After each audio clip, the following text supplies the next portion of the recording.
background, the cultural linguistic background, and also sort of where they fall into Paul's career to give some context so that when you study the text of those books, hopefully what we're studying in this class will give you some of the backdrop behind those books that informs a great number of the things that are said in the books. All right, tonight we come to the Roman epistle, and boy, there's a lot we could say about the Roman epistle.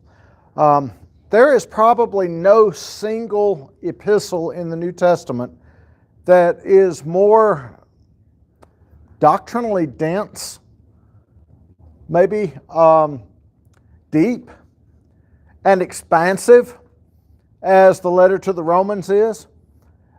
Certainly there are other books that deal with a lot of doctrinally deep subjects. The letter to the Galatians does. The epistle to the Hebrews, although we don't know who wrote it, is quite deep. Revelation is difficult, but for a different reason than Romans. Romans can be difficult because of the depth of it. And yet, interestingly enough, Paul is writing this letter to a church that he had never visited. And he says so in so many words in the letter, that he's never been there, he's looking forward to coming there, and yet he seems to know a good number of these people. So we're going to look tonight at the Roman epistle and look at some ideas. First of all, the origins of the church in Rome. As we said a moment ago, Paul had never visited the church in Rome, and yet he's writing this letter, and the very first few sentences of the book let us know that the church is already in existence in Rome before Paul writes this letter. And not only that, but the tone and tenor of this letter, I think, make it fair to infer that the church not only exists in Rome, but is pretty mature, pretty well settled. And let me tell you why I say that. You have letters like the letters to the Thessalonians, where Paul is writing to a church that, according to Luke's account in the book of Acts, he had worked with them, but relatively briefly, compared to some of the other churches like Ephesus or Corinth or some of the places where he was able to stay months or even years on end. He works with them relatively briefly, and in the epistles to the Thessalonians, he's having to go back and shore them up on some fundamental issues of the faith. They're struggling with some basic issues. Romans doesn't look like that. Paul doesn't seem to indicate in the letter to the Romans that these are Christians who are still grasping and trying to understand the fundamental concepts of Christianity. Instead, he assumes a pretty thorough grasp of the fundamentals of Christianity, and I would add, he assumes a pretty thorough grasp of the Old Testament text, because he frequently alludes to the Old Testament text in the letter to the Romans with very little by way of explanation. He doesn't go back and say, now you remember this story, and sort of retell the story to refresh their memory. He just jumps right in the middle. Remember when Abraham did this? This is what it means. And rolls right on as though he's talking to people who have a thorough working understanding of the Old Testament. That's interesting. He also does not do what he does in some of the letters to the Corinthians, where it's obvious that he's writing to a church that is embroiled in controversy. Okay? And so he's trying not, in the letter to the Corinthians, he's trying to almost unravel these controversies. From the very first chapter of 1 Corinthians, you've got the church divided into these sects. Some saying, I'm of Paul, and some saying, I'm of Peter, and others, I'm of Apollos, and others, I'm of Christ. And he's trying to get them to stop doing that. And then in the middle of the book, when they're taking of the Lord's Supper, they're coming together, and some of them are eating until they're full and not leaving any for others, and they're making it into a common meal instead of a memorial feast, and he takes issue with that. And then, later on in the book, they're having problems with the way that they're using spiritual gifts, such that it sounds like their services amount to a three-ring circus, and Paul is trying to say, look, you need to rein this in and do things decently and in order. That's not the tone of the letter to the Romans. I mean, yes, he does allude, especially in the latter chapters of the book, to the fact that they are acquainted with controversy, But the tone in the way of presentation is very different than it is in the address to the Corinthian church, where they're just embroiled in controversy after controversy. And so he's writing to a church that is pretty well established. But who established it? And frankly, the answer is we don't know. We don't have any idea. The old tradition had been that Peter established the church in Rome. However, that simply won't hold up to scrutiny. It won't hold up to biblical scrutiny, and it won't hold up to historical scrutiny.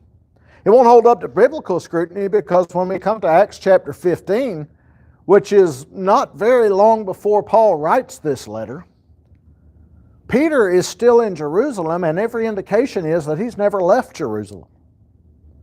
That he's been in Jerusalem continuously since Pentecost, working as the apostle to the Jews. And when I say he's never left Jerusalem, I understand he went out to Caesarea and Joppa and things like that. But I'm talking about not more than a few days' journey outside of Jerusalem. He's certainly not made a trip all the way across the Mediterranean Sea. Okay? That his primary work has been in and around Jerusalem. Okay? Not only that, in the letter to the Galatians, when Paul recounts having gone down to Jerusalem, he meets there Peter and James and some of the other apostles. And remember, they have an exchange in which there's an agreement reached among them that Peter and James will go to the circumcision and Paul will go to the uncircumcision. And that's sort of an agreement that they have with one another. Furthermore, a little bit later on in the letter to the Romans, Paul makes mention of the fact that he sort of had a standing policy of not building on a foundation that others had laid. He uses that language in chapter 15 and verse 20. And he also makes similar allusions in the first letter to the Corinthians of the idea that he doesn't want to take a church that someone else has founded and taught and then presume to just step in and take over things. And so he's careful about that. And so if Peter had founded the church in Rome, it would be very, very strange both in terms of biblical chronology and in terms of the fact that Paul writes a letter like the letter to the Romans, and in terms of the fact that Paul never mentions Peter. Now he catalogs, I think, something like 27 people in chapter 16 by name and never mentions Peter. That would be really strange. So we really don't know who founded the church. Now, there are a few possibilities we want to consider. In Acts chapter 2 and verse 10, among the list of people who were present on the day of Pentecost, Luke mentions visitors or strangers, depending on your translation, from Rome. Was it possible that some of the Roman visitors who were in the city of Jerusalem on the day of Pentecost heard the gospel and were converted, and although perhaps they didn't go immediately, yet sometime between the opening verses of Acts chapter 8, when the church was scattered abroad by the persecution that came upon the death of Stephen, and the time that Paul writes this letter, some of them had returned back home to Rome. And where they went, they took the gospel just like the other Christians did when they were scattered abroad and whenever we were preaching the word. Certainly a possibility. It's also possible, when you think about it, that Paul had met with some folks and had taught some folks and had worked with some folks earlier on in his career who went back to Rome after they parted ways with Paul and preached the gospel there. For example, in Acts chapter 18, Paul comes into contact with Priscilla and Aquila. And you recall that Luke records that Priscilla and Aquila had come to Corinth because they had left Rome when the Jews were expelled from Rome by Claudius Caesar. Well, does that mean necessarily that Aquila and Priscilla were ethnic Jews? Not necessarily. Especially this early on in the story of the gospel, non-Christians and non-Jews, in other words, pagans, would have lumped Christians and Jews into the same group and would have regarded Christians as just a subdivision of Jews. And so for Claudius to drive the Jews out of Rome, most likely he would have also driven out any Christian converts who were in Rome as well, viewing them as a sort of subset of Jews. Sort of like you would think of Pharisees as a subset of Jews. That would probably be how the pagans would have viewed Christians that early on. Now, Paul meets Aquila and Priscilla in Corinth. He lives with them. He works with them. They are partners in his work. He describes them that way several times. Do they go back to Rome, perhaps, at some point between Paul leaving Corinth and some of his other work? If so, is it possible that they took the gospel to Rome? We certainly know that they were more than willing to teach the gospel, because remember, down at the end of chapter 18 of Acts 8, we have Apollos who comes to Corinth from Alexandria, Egypt, and he's very learned, very eloquent, and yet he's ignorant of the truth of the gospel. He knows only John's baptism. He's preaching what he knows, but Aquila and Priscilla take him aside and teach him more perfectly the way of truth, and they set him on the path to becoming one of the most powerful voices for the gospel. And so that we see there a proclivity on their part to preach the gospel, and if they had gone back to Rome, it's entirely possible that they took the gospel with them. My point is this: we don't know specifically who founded the church in Rome, if indeed we're only talking about one church.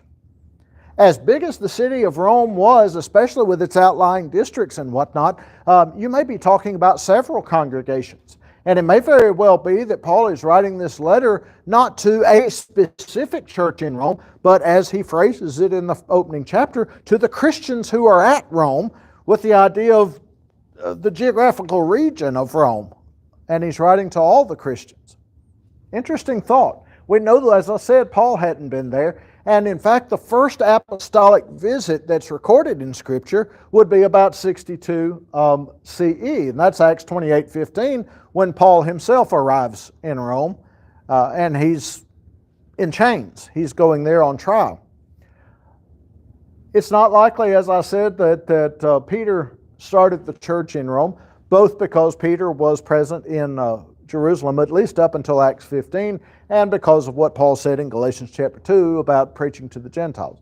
Now let's look at this, the composition of the church in Rome. I said a moment ago that Paul mentioned 26 individuals and 5 groups by name in some of the verses in chapter 16. Does that indicate to you that Paul had more than a passing acquaintance with some of the folks in Rome? And when you go back and you read those verses and you look at how Paul mentions them, in a number of cases he mentions them with a little bit of context. In other words, he describes some particular situation that they are involved in, or he describes them as fellow laborers, or he mentions the fact that they were in Christ before he was, or thought highly of among the apostles. In other words, Paul betrays in the way that he describes these people that he has some personal knowledge of at least most of these folks whom he calls by name in chapter 16. Now, I don't know about you, but when I go somewhere like, well, Lads to Leaders here in 2 weeks, I'm going to run into some folks that I've known for years. And we're going to start talking. It's almost inevitable. And names are going to start passing. How's so-and-so doing? Whatever happened with his mother? I know she had cancer. And how's sister so-and-so doing? She was always so kind to me when I was growing up. And these kinds of conversations will be had. And they can be had because we share common knowledge of those people. That's what Paul's doing in Romans 16. He's talking to the folks at Rome about the folks he knows who are at Rome, and he's mentioning their circumstances, he's mentioning their backgrounds, he's encouraging their work, doing things of that nature, which tells me, even though Paul has not personally been to Rome, he's very much aware of the work at Rome and the people who are at work in Rome. Which leads me to the next step, and I understand we're inferring here. This is not any kind of a dogmatic statement, but it leads me to the next step of inference, and that is that these people are either fellow laborers with Paul or converts of Paul, but people that he has worked with before, whom he now knows to be in Rome, and he's writing to encourage their work and the work of all of those whom they will have reached. All right? Now, interesting thing. What if these Jews who were expelled under the reign of Claudius include more than Priscilla and Aquila? You know they do. And include people that Paul encountered in more places than just Corinth. Now, Corinth was a great place to encounter some of them, especially if they had lately come from Rome, as Luke describes Aquila and Priscilla having done, because Corinth was a port city. And not just one port, but two, right? On each of the two major seas on either side of the Greek peninsula. And so it was a magnificent place to meet people who had lately come from Rome by way of ship. But Paul spends most of the rest of his time up and down the coastline of Greece and Asia Minor. And there are port cities all along in there. And if these people have come from Rome and they're a part of the church and they're meeting with the churches in the places where they've landed, then Paul probably had come into contact with a number of them. Claudius dies. All right, now Claudius's edict expelling the Jews from Rome essentially evaporates, and Jews begin to come back to Rome. Now, I didn't put this in the slides, but it was interesting, something I ran across in my reading in preparation for this class, is the fact that the Jews in Rome, in and around the city, had such a presence, such a felt presence among the pagan peoples of Rome, that there are a massive number of statements in writings by ancient Romans talking about how much they hate the Jews.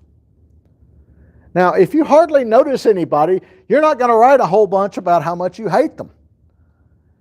You write a lot about how much you hate people whose presence you are very much aware of, right? And so the sheer number of references to hating Jews tells you something about the influence that they had in that city. It's primarily conjectured that the bulk of the Jewish population were descendants of people who had been brought as slaves to Rome by Pompey. And some of those, remember when we talked about Pompey last quarter, and how he was very, very instrumental in conquering Palestine for Rome. And through some of his conquest, he would have had contact with a lot of Jews and brought some of them back to Rome, and that this population grows up from their descendants. Well, by the time that Paul's writing this letter, the population of Jews is not only there, but they're thriving, and they are financially quite well off. Much to the chagrin of many of their pagan neighbors whose business they have taken. And so they don't like the Jews, and they're writing about them. All right. So Paul is writing to this city where there are obviously a number of Jews. However, interestingly enough, Paul uses language that indicates that the Christians in Rome are primarily Gentile. In fact, he uses the phrase in Greek ta ethna, which is translated Gentiles. It literally means the nations. He uses it several times to talk about the Christians there.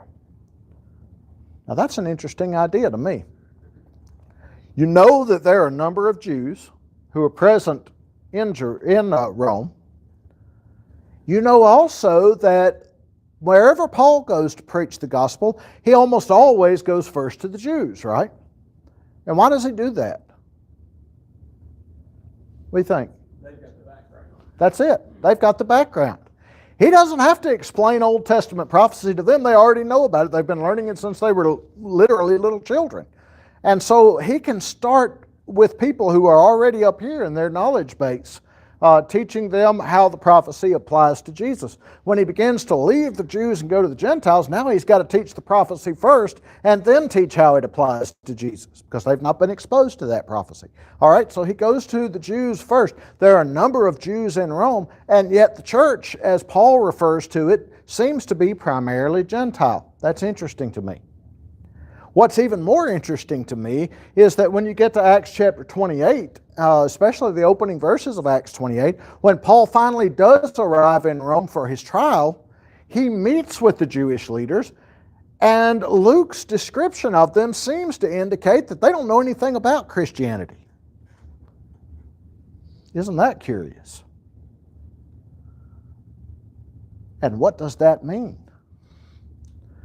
Well, let's just posit as a hypothesis for a moment that the that the Christians rather in Rome are people who either heard the gospel from Paul during his travels and ended up in Rome, or people who heard it secondhand from people who learned it from Paul during his travels and ended up in Rome.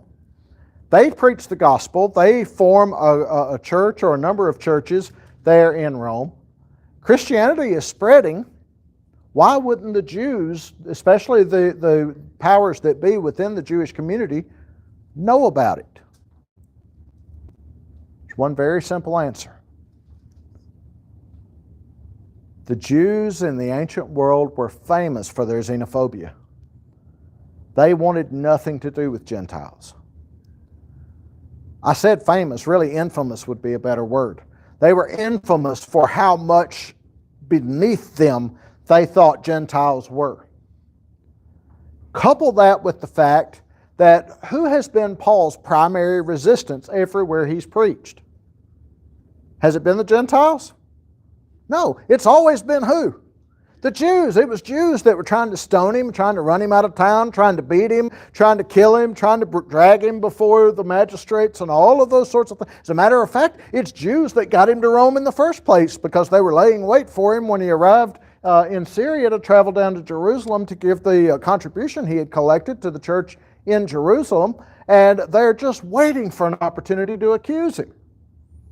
It's Jews that raise a rabble in the city of Jerusalem, in the temple, that get him arrested in the first place. It's Jews who follow him out to the coast in Caesarea and argue against him before Agrippa. And it's Jews who follow him all the way to Rome to accuse him before Nero. And so, is it possible that what you have going here in the city of Rome is a Gentile church that has come up as a result, essentially, indirectly, of Paul's preaching in other places? And so he's writing to this church not as the one who initially taught most of them the truth, but as someone who's indirectly feels responsible for their Christianity and wants to help them along.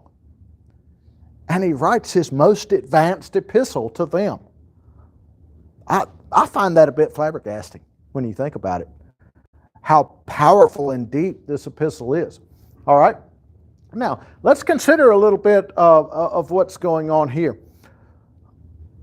As I said, the Jews were expelled under Claudius, but in 64, I believe, when Paul gets to Rome for his first trial, he's acquitted by Nero.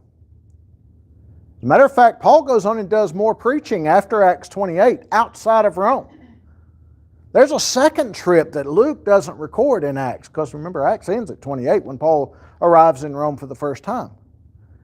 There's a second imprisonment, probably closer to 67, when Nero kills Paul. And interestingly enough, if the tradition is true, Paul and Peter were both killed by Nero very close to the same time there in the city of Rome.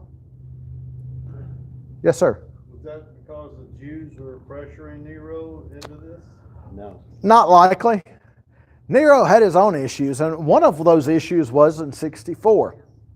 Now, he had an agenda here. He ends up, most scholars believe he was responsible for the fire that was set to Rome. But you can't just go out there and say, hey, I set fire to the capital city, everybody. You know, that's not going to work. So what does he do? He finds a scapegoat. Who is a perfect scapegoat? Well, everybody hates the Jews, but even the Jews hate Christians. Right? So if you can peg it on the Christians, I mean, they're a minority of a minority.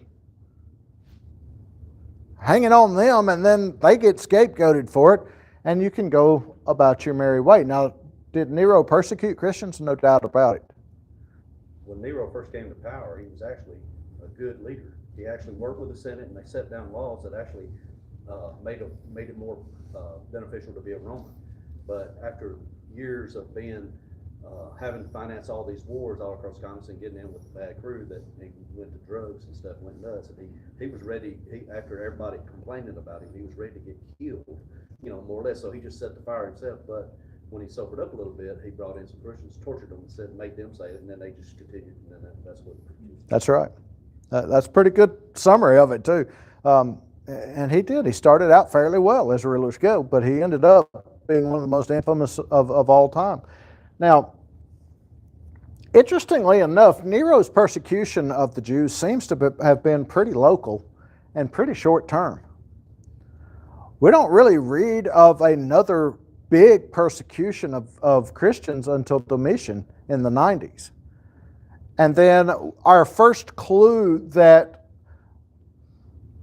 non-tolerance of Christianity was a policy of the Roman Empire doesn't come until about 112 when Trajan is the emperor. And we have Pliny's letter to Trajan where Pliny is asking questions of Trajan about how to deal with Christians, knowing that it's his obligation as a Roman leader to persecute Christians, and what do I do in this circumstance? Exactly when and there it became policy of the Roman Empire not to tolerate Christianity, it's not clear. Could it have been as early as 67 or 64? Yeah, it might have been. But at any rate, you're dealing with a church here that's having to ride those waves, and they're right at the epicenter of it. Okay? Interesting thing, though, let's take for a moment the idea that the tradition's true. Paul and Peter end up being killed in Rome, within a short period of one another. Peter the apostle to the Jews, Paul the apostle to the Gentiles. Is it possible that you had churches at that point among both groups? Peter ministering to the Jews, Paul ministering to the Gentiles. Don't know. Interesting thoughts. One thing I want to caution you about, and I realize our time is about up. Be careful when you read Paul's treatise in the first part of Romans. A lot of the commentators will tell you that Paul is addressing Jews in certain parts and Gentiles in certain parts. Read what Paul said and not what some commentator tells you Paul is saying. Who art thou, O man? That says, he doesn't say, who art thou, O Jew? Our commentators will tell us Paul means, who art thou, O Jew? But that's not what he said. He said, O man. And I would argue that if you read what Paul's saying, what he's saying in the first half of the book of Romans is not applicable partially to Jews and partially to Gentiles, but all of it's applicable to everyone at this point. Think about what's happened before Paul writes the letter to the Romans. Christianity has come into the world, Acts chapter 2, it's being preached. Christianity has gone to the Gentiles, Acts chapter 10, the household of Cornelius. The first Gentile congregation has been formed in Antioch, Acts chapter 11. The gospel has been preached abroad to the Gentiles, so much so that there are Jewish Christians who are raising questions and saying, wait a minute, do they not have to be circumcised and follow the law of Moses in addition to Christianity? And so you have the meeting in Jerusalem in Acts chapter 15 to settle that very question. And what do the apostles and elders come up with?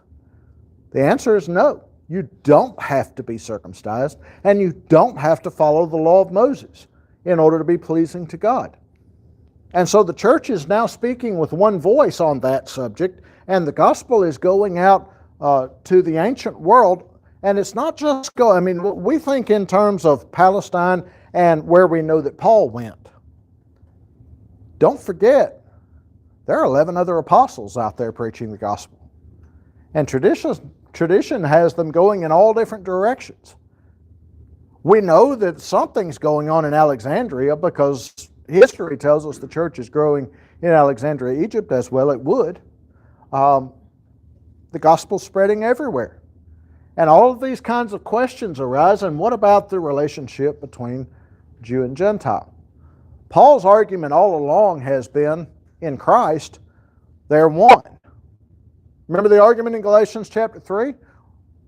He says we are baptized into Christ, where there is neither Jew nor Greek, bond nor free, male nor female, but we're all one in Christ Jesus. And so Paul's whole argument has been all along that once you come to Christ, this distinction between Jew and Gentile is abolished for all practical purposes. So he's writing this letter to the Roman church, and I would argue that nothing Paul is saying here is necessarily peculiar to Jew and Gentile unless he specifically says so. Now there is a section where he specifically says so. He talks about the fact that the Jews were to receive the gospel first. Why? God had declared it to be so. Didn't Jesus himself during his ministry say that he had come to the lost sheep of the house of Israel? Remember the Gentile widow who wanted him to heal her daughter? And he said he had come to the lost sheep of the house of Israel. And he said it's not fit to take the children's meat and give it to the dogs. You remember this? And she says, "Yea, Lord, but even the puppies eat the crumbs that fall from the master's table." And Jesus marveled at her faith, and he did as she asked. But the whole scenario tells us that Jesus' personal ministry was directed to Jews. When he sends out the 70, he sends out the 70 to the lost sheep of the house of Israel. Why? Is it because Jews are superior to Gentiles in some way? No, not in the slightest. It's because they should have been prepared. They should have been waiting to accept the gospel and should have been an army sitting there ready to be deployed to take the gospel to the world. Now, as a general rule, the Jewish people rejected Christ. It was Jewish people who crucified him. It was Jewish people who set up the first persecution against the church. It was Jews who pursued Paul all over the ancient world and drove him out of different places. But there were a great many Jews who did believe and who did help and who were instrumental in bringing the gospel to Gentiles. But that was not a pain-free process. Peter's own example illustrates that, doesn't it? Remember in the letter to the Galatians? Peter's eating with the Gentiles in Antioch and everything's fine until the group from James comes up from Jerusalem, and all of a sudden Peter pulls back and he won't eat with the Gentiles anymore. And not only Peter, but even Barnabas. You can almost hear the amazement in Paul's voice. Even Barnabas was carried away with his dissimulation. And Paul says, I had to withstand him to the face because he was wrong. Well, this was a process that they were working through. So it's not impossible to imagine that perhaps the church in Rome was divided between Jew and Gentile, and that perhaps when Peter comes to Rome, he's working to try to teach the gospel among the Jewish population while Paul's working among the Gentile.